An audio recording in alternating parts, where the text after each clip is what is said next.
Go ahead.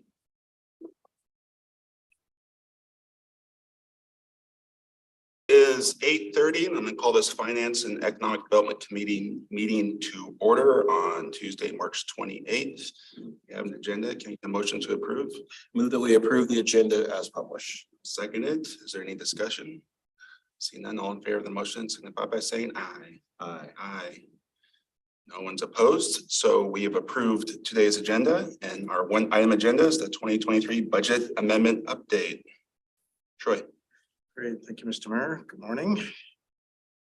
This is our first update of the budget amendment season. This actually is a process that came about from a suggestion from the mayor in terms of the timing of when council actually adopts amendments and balancing that with the needs to actually run the operation and make decisions, you know, on the fly as we see needed. So this is a bit of a compromise in terms of going through that process of amending the budget each time, but at the same time, maintaining the integrity of the budget and making sure that council is fully informed as to what's going on with the budget. So what we've done historically is come before this committee to present the more significant known amendments, and we define that as amendments over 50,000. Of course, we choose as a staff to provide updates below 50,000 for those kind of major initiatives and other things that we want the council to be aware of. So I'll go into some of these updates. I won't cover them all. You do have, pretty detailed staff report, but I do want to highlight a few. The first one is in the current expense fund. This is our main general fund budget. One of the issues, as you know, we're dealing with is workforce issues, specifically police in this case. So we're doing as much as we can to recruit, but we have a lot of vacancies. And so there's assessment centers that are going to be happening this year in terms of promotional positions, specifically lieutenant and sergeants, I believe. We've also started the process of outsourcing police backgrounds.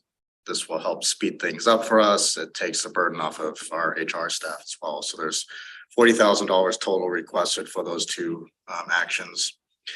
There's a $450,000 request coming the council's way in terms of the Veteran Services Hub accessibility project. This is fully funded by a HUD grant.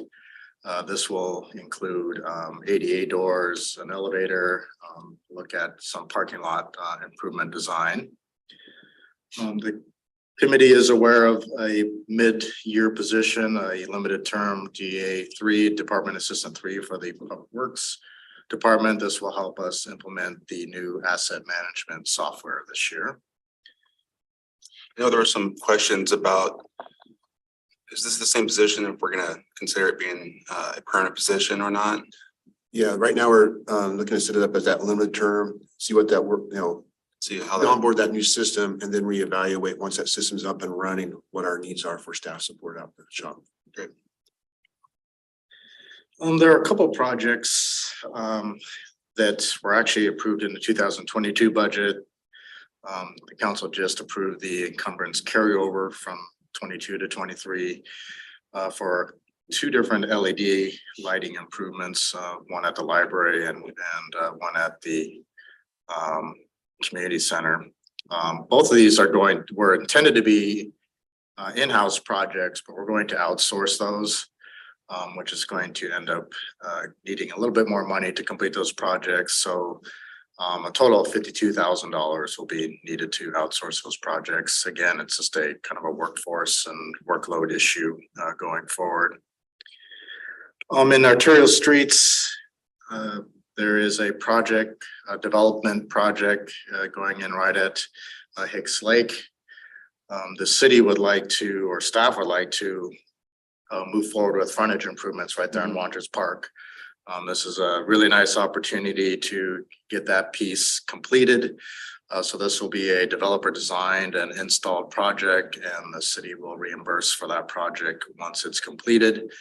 And that's about, well, there's a wide range in terms of what that may cost, anywhere from $1 million to $1.5 million. We'll see once it's designed and constructed, obviously. Source of funds, we're going to use about $350,000 from the bicycle pedestrian improvement budget line item. That's just an ongoing line item, and then the rest will come from How much is in that line item currently? 500,000. Okay, so we're taking over half of it. Correct. Yeah, this is a key piece to This was me, yeah. family projects coming in, concerns of having that connection from Wanchers Park to We, 25th. we basically, told the public we were gonna do this, right? I mean, Right. The developer is obligated to put a Sure. pedestrian path in, it's an asphalt trail, but this is an opportunity for us to finish the frontage in front of Yeah. the state boat launch and the Hicks or Wanchers Park, mhm, connecting a nice safe walkway down to 25th to a bus stop and eventually, to Lacey Elementary. very important. And if we don't do it now, we'll have to do it later and we'll be doing a Yeah. public contract and we wouldn't. And it depends on staff resource issue and timing. It totally makes sense. There's two different amendments associated with the new police station. One is for additional design budget, about $181,000. And then there's a just over $2 million request for the purchase of the property. So the council has committed in terms of reserves for that exact purpose. It's really just a timing issue in terms of when the council extended the contract for the 90% design back in December. Mhm. So really it's a timing issue in terms of the budget. So we always knew that it'd be about $5 million for design and property acquisition, and this really just catches up the budget to that. anticipated. I thought we had already paid in full for the property. We didn't, we need the design to inform what the exact footprint is. We'll determine the exact amount of square footage needed to And that's purchase. triggered by the banner line adjustment that will be predicated on that design. And once that banner line adjustment is recorded, then we'll. So we haven't done the boundary line adjustment yet. Because we're waiting on the final site layout. Okay. So if that's the case, I mean, I thought we had already had the property appraised, but.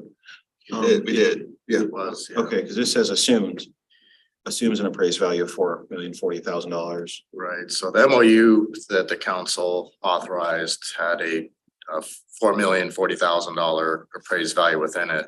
But that was, the footprint was, we determined it to be as large as it possibly could be, and it's only going to go down from there, if anything, so. Oh. So the appraisal is not assuming, we're assuming that's the high end, what we would pay for the property. So after the boundary line adjustment is completed, will we be revisiting this $4,040,000 or? Yeah. It will be based on, it's an interesting point, man. I mean, I'm sure the appraised value has only gone down since the height of April 13th, 2022. I mean, that had to be the highest property value of Lacey of all time, probably right at that moment, right? Right. It's only gone down since then, but did the MOU lock it in at that appraised That value? was the basis of agreement with the Abbey, was based on that appraised value at that time of a price per square foot. And then once we got the final footprint and we can identify that the actual square footage that we're going to be taking our acreage, then we based it on that ratio price per square foot. So if we want to revisit the appraisal, we probably need to go back to that MOU and sit down with St. Martin's Abbey and renegotiate. Well, we sort of have promised them, but I mean, boy, that timing was really bad on our. And we're a good timing of schedule of the project itself. So I understand. Yeah, I guess there's no incentive for the Abbey to come back and I get it. It's just like, ouch. But do we think, so that was based on the maximum square footage. We should have a pretty good idea if we're gonna take it all or not. yes, and the biggest area of question was how much of a easement or not Yes. easement, a corridor coming on off of Barron Drive in the backside, that Yeah, secondary we needed access. that for the access. And we over estimated what we would need, and it's actually shrunk down quite a bit. So that's the area where we have the savings in square footage. So what do you think it's gonna come in? Well, I don't like to answer those questions. I know you don't. I've heard that it might be 25% less, Okay, but I mean, design will obviously inform that, but I Sure. mean, that's the kind of the. and how far up we at on final design? We're looking at bringing back we have scheduled to bring back the council work session, review the 6% design and the second work session in April. So we'll have it this next month. And they'll get 60% design? Yeah, and that's where it's pretty. That will much- give us the boundary lines. Right. The next project I'd like to highlight is the Great Curio Park Phase 1A. The 90% design is close, but definitely wanted to inform the committee and council that 6% design came in just over 5.2 million, and as you know, we have a committed reserve of 5 million. You know, a lot more to come on that one, but really just wanted to give you the information that we have currently. In terms of the rack, we do have 90% design on the rack parking lot, and that at this point has come in 500,000 over budget. We have budgeted about 2.3 million, so that's looking more like 2.8 million. We're at the moment looking at ways to reduce scope to bring that cost down. And you know, other cost savings that may bring that down. How many spaces do we get for 2.3 million? 2.8. 2.8 million? I mean, Yeah, cause I know what, cause I know we've gone over, you know, like, Well, what sucks is that we were trying to do this years ago and it got held up. cause we've looked at, you know, like, we've talked about cost per parking space many times in many different ways and areas. Do we know what like the cost per parking space is? I don't know that. I've We don't have a number of seen, spaces, but also Yeah. this includes frontage improvements in this estimate, or is it not? That's a separate Separate, okay. piece. This is- Yeah, this is just a parking lot. This includes the cameras or no? I'm sorry? This doesn't include the cameras either, does it? No, it's a separate project as well. Okay. Yeah, I mean, it's, I just wonder, I know it needs to get done. And it'll, you know, it'll enhance the rack and that kind of stuff like that. well, we It's just- definitely need the parking space there. And I just don't I know, I remember seeing the number of how many different stalls we need, but so are we not gonna go forward right now? Obviously, yeah, there's a budget amendment, but you're looking to maybe change the scope for some cost savings, so what's the timing on this? yeah, we're evaluating currently. You know, I think the feeling, I don't want to speak for Public Works, but I will. Yeah. You Especially know- since they can't defend themselves here. Exactly. It's, you know, we don't think that construction costs are going to come down. Really? Yeah, it's, you know, you look at all the factors in terms of the price of oil. I mean, oil.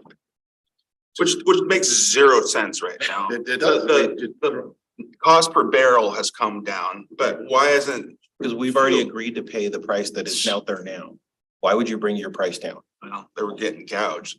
So, I mean, you know, there's wages in there. I mean, there's a lot of Wages. things in Yeah, there. yeah. Those probably aren't coming down. So Wages it's, aren't for sure.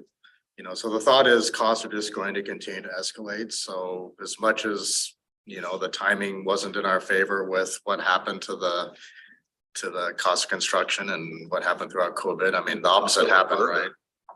So, Yeah. 2 people, 50 So- bucks. At some point, are we just gonna have to make decision to go forward? right. So, yeah, once we have this evaluation done, you know, in the bid mark, you know, the bids will actually determine Sure. the actual cost, right? And Yeah. And at that point, you know, the recommendation may come in to reject all bids and to come back 6 months later as. You know, I just did some asphalt work at one of my locations. I don't remember which one.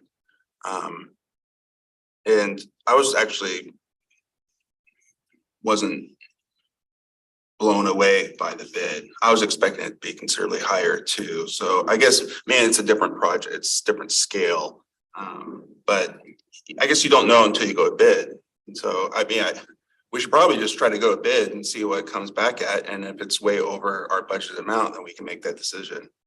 You know, I think that probably makes the most sense instead of trying to find ways to cost savings. We need to do it, and we don't know if we can get there or not until we can see the bid. So we should just probably go for it. That's just my opinion, but anyway. Also at the rack, we have a few different fields that the lighting is out of warranty period. And that, that exposes us to failure and replacements. So the proposal is to look at renewing that warranty and thus replacing and upgrading the lights to LED. And that's a cost of about $60,000. So does that mean we buy another warranty and then let them do the fixes? Exactly. $60,000 warranty?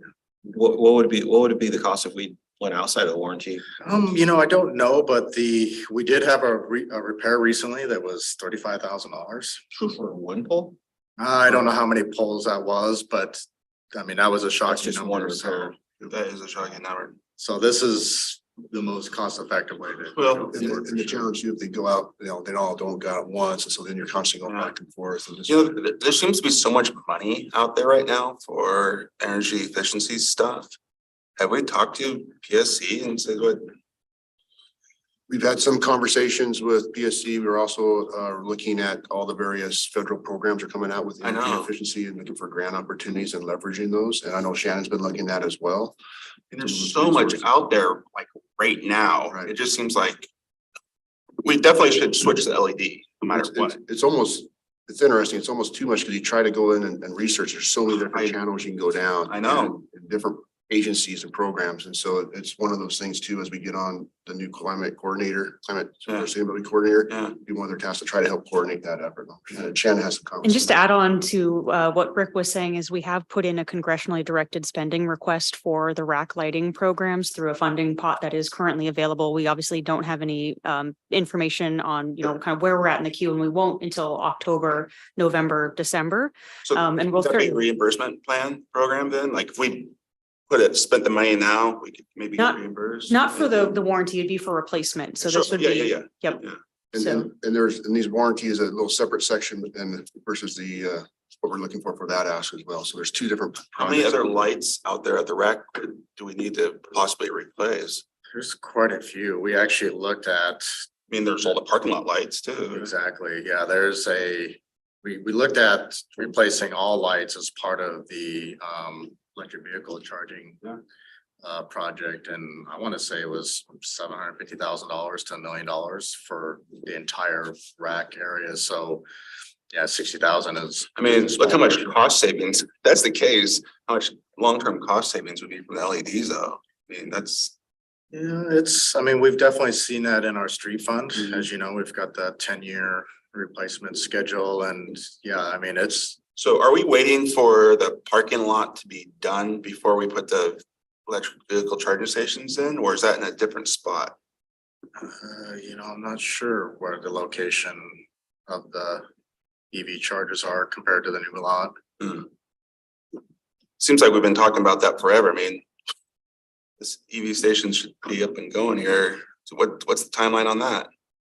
I have to go back and look. The part of it is we had there's a couple different projects. There's the rack EV stations, which we have to look at energy transformer and the issue with, either putting a new transformer in or LED lights to reduce the burden or both.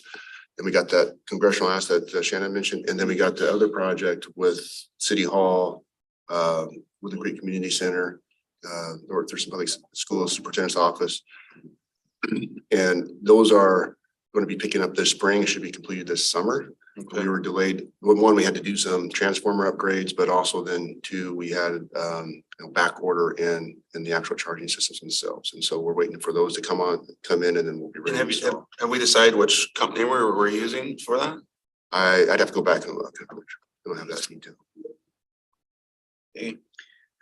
And then my final comment to the committee is there's a couple amendments in our water fund related to the water meters, and it's about 145,000 in total.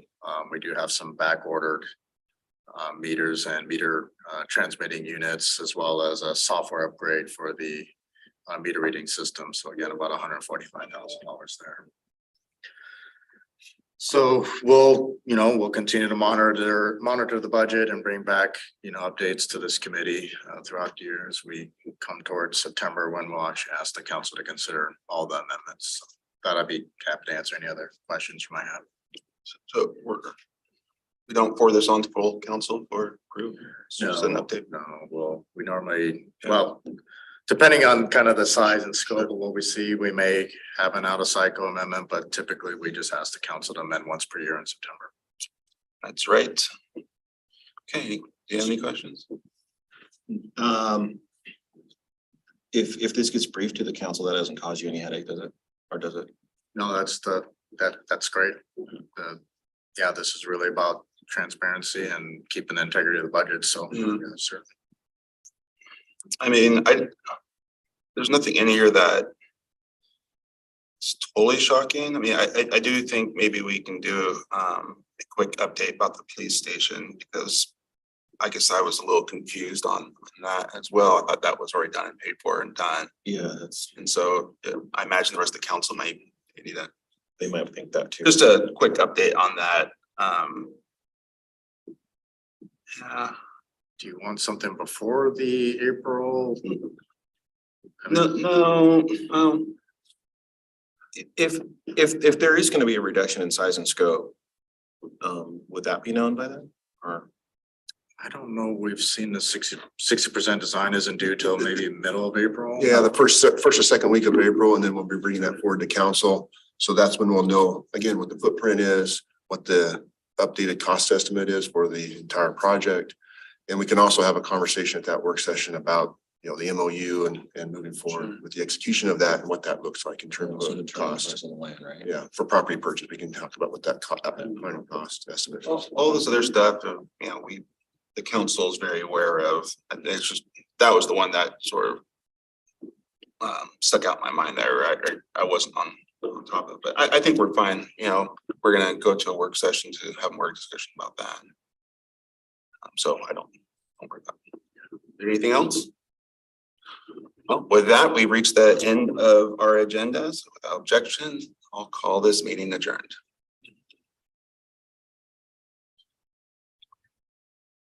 Right,